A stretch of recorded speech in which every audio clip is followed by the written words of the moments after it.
In this video, you will see the recipe of crispy and tasty cheeselings at home. These are very easy to make and you can store these in a bottle for days without getting soggy. Before we start the recipe, do subscribe to my channel for more such interesting recipes. So let's get started with today's recipe. To make the cheeselings, I will take 1 cup of maida, that is all-purpose flour. To it add 1/4 teaspoon of salt, 1 tablespoon of refined oil, 1 tablespoon of soft butter. Next, I will add 1/4 cup of grated processed cheese, which is about 2 small cubes.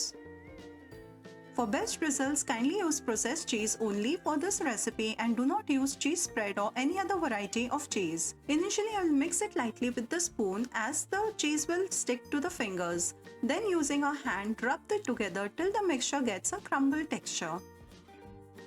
Add more butter if the mixture does not hold shape. But this looks perfect now. Now I will make a tight dough using plain room temperature milk.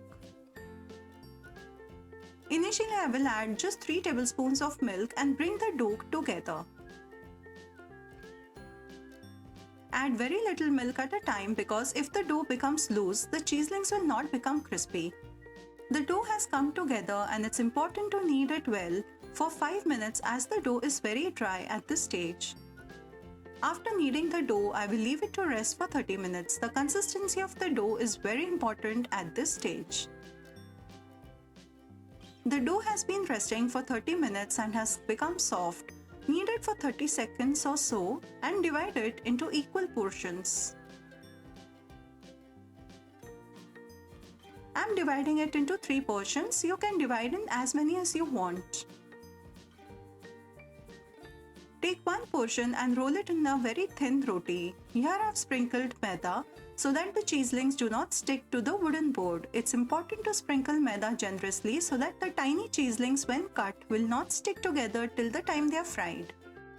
The cheeselings will be crispy if you roll them thin at this stage. You know, as a variation, you can also add some oregano in the dough. That too tastes amazing. This is a favorite snack for kids. Now I will trim off the edges from all the 4 sides.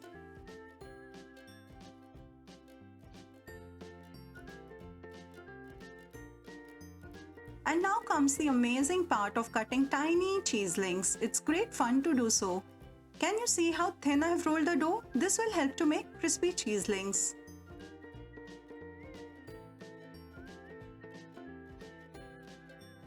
These cheeselings will be as good as the ready-made ones. You must try making these.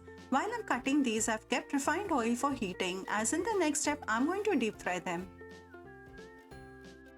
Now using a flat spatula, just pick them up and put them in a plate. I have a cake scraper and that works best for me.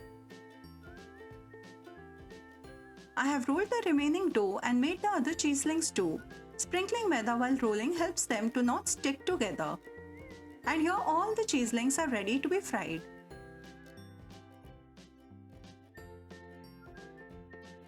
The oil is medium hot at this stage. After adding the cheeselings, I will turn the flame to medium setting and keep turning the cheeselings as I do not want any browning to take place.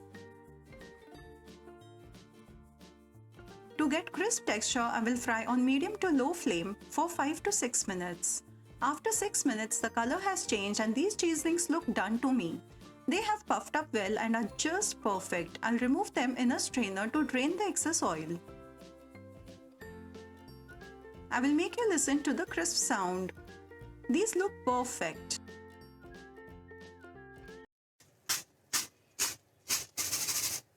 I'm frying the remaining batch of cheeselings too, and here our absolutely delicious and crispy cheeselings are ready.